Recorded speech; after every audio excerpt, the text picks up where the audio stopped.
कि भौतिक एवं रासायनिक परिवर्तन क्या होते हैं। तो इनको समझना बेहद आसान है।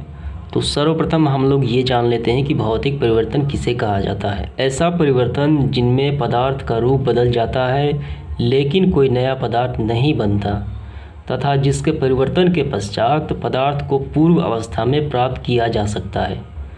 तो आपको क्या समझ में आया? तो एक ऐसा परिवर्तन, पदार्थ का रूप बदल जाता है, पदार्थ को पुनः पूर्व अवस्था में लाया जा सकता है और इस परिवर्तन में कोई नया पदार्थ का निर्माण नहीं होता। तो इस प्रकार के परिवर्तन भौतिक परिवर्तन कहे जाते हैं।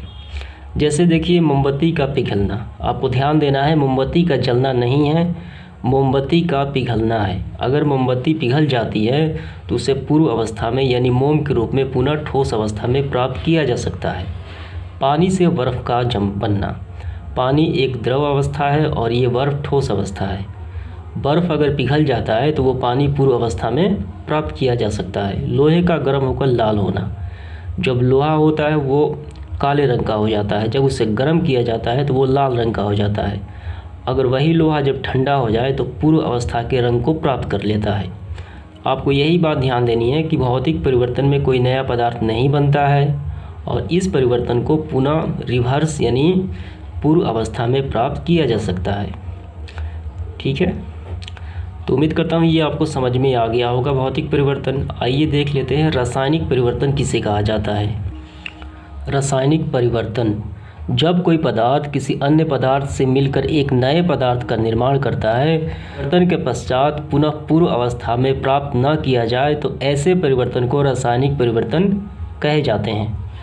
तो आपको क्या समझ में आया कि जब कोई पदार्थ किसी अन्य पदार्थ के साथ मिलकर एक नया पदार्थ बन जाता है और पुनः उसे बैक यानी रिवर्स नहीं किया जा सकता, तो इस प्रकार के परिवर्तन रासायनिक परिवर्तन कहे जाते हैं। यहाँ पे 4 एग्जाम्पल दिया गया है। पहला देखिए, दूध से दही का जमना।